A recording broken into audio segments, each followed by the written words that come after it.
What up guys, it's myself, LineyDabs aka Plays, and welcome back to another video. So this is my current console collection. I just want to share with these guys. So the first one is the Nintendo Switch, and this is the day one edition of the console itself, and one of the best hybrids to be made so far by Nintendo. But as you can see, you can tell I've battered the hell out of my Switch. I've played it a lot. The Joy-Con is literally just shaking away now. It feels a bit loose, but it still works anyway. I can still play it handheld without a problem, and this one's a bit shaky as well. But what I'm planning on doing is saving up a bit of money so I can actually pimp out this Nintendo Switch, because I want to change the casings of these. Not only that, I'm going to put Joy-Con rails on, so I'm going to put new ones in. Yeah, and that's so. And it's been one of the best consoles I've played since 2017, and I was literally crying for that console myself, even though I'm in my 30 zone. And the one before the Nintendo Switch was the Wii U, which had failed, but I do regret buying one anyway. But the thing I like about the Wii U was the backwards compatibility with the original Wii games, and this is the premium edition of the console itself, which had 32 gigabytes, and it's part of the limited edition of Zombie U Collector's Nintendo Wii U. But unfortunately, it only sold 12 million units for the past 5 years of that era.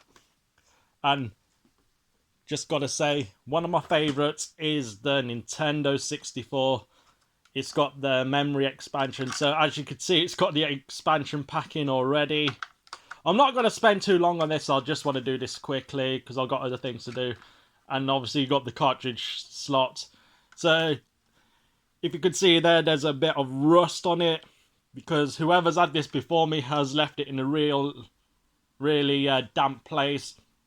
But I'm surprised the thing still actually does work, and there's even paint spots on it as well. That's your multi-out, your power input, where your transformer goes in. Put that there. And another of my favourite console, and this is the original Super Nintendo. So I've got this as a replacement from CEX because my last one has literally packed up. And if you look at the cartridge slots, oh my god, so many rust marks in there. You wouldn't believe it, and you just got to remember that you used to blow the slot out just to get the game working. Because if you turn it on and if the game wouldn't load, that means there would have been dirt that got trapped in there. But there's a lot of wear, a lot of discolor on here. But as before, the multi-out, your RFL and your AC adapter input. And then I've shown you this one in the previous video when I was unboxing the Halo Reach limited edition of the Xbox 360. So it's a 250 gigabyte console itself. But I've not shown you these yet. So let's get into it. So I'm just going to show you 4 more, or even 5. This one is the original PlayStation, which I picked from the charity shop for £5. Yeah, so the door opens and closes fine. Your power button, your reset button. But bloody hell, this thing has been dropped. It's got a bit that's missing off there. So just enough space for a mouse to fit in there. Your AV multi-out, your serial I/O. Parallel input output. Not sure what this one does. Oh my god. I didn't even get this open. Oh god, it's so complicated. Maybe I need to use something as a lever to get this thing off.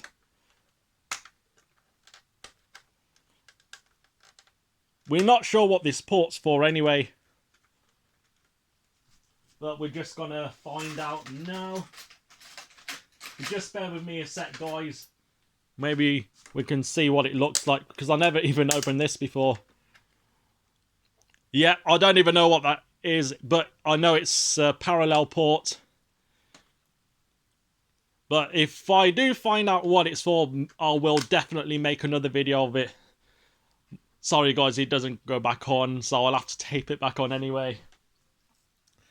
So basically, that's why I got this at £5, because it's just a console that's just falling apart. It's just the outer casing that's crumbling away. But I don't think I want to use this again because it's not safe. And then, one of my favourite PlayStation consoles of all time. Ah! Bloody hell! Ah! No way!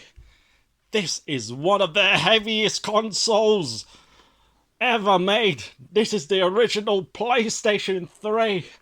And it's the one that plays PS2 games. Oh my god.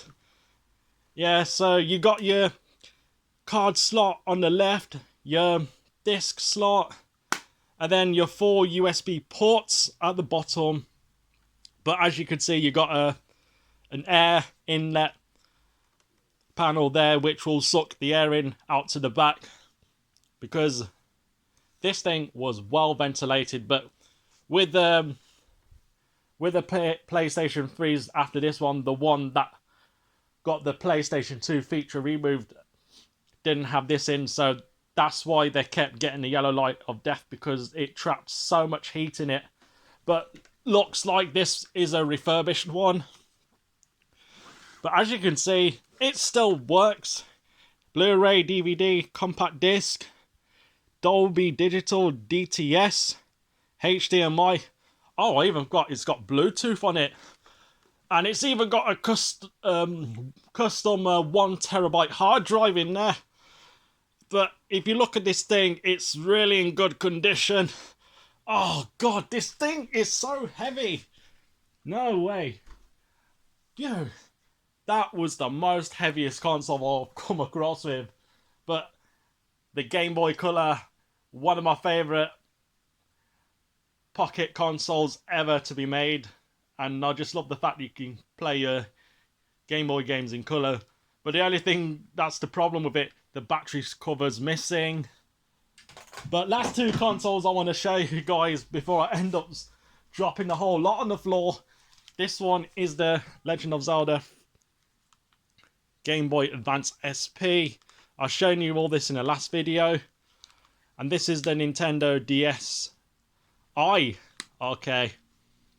But anyway guys, I'm just gonna try and recover myself just from lifting that PlayStation 3 console, because it's such a heavy unit.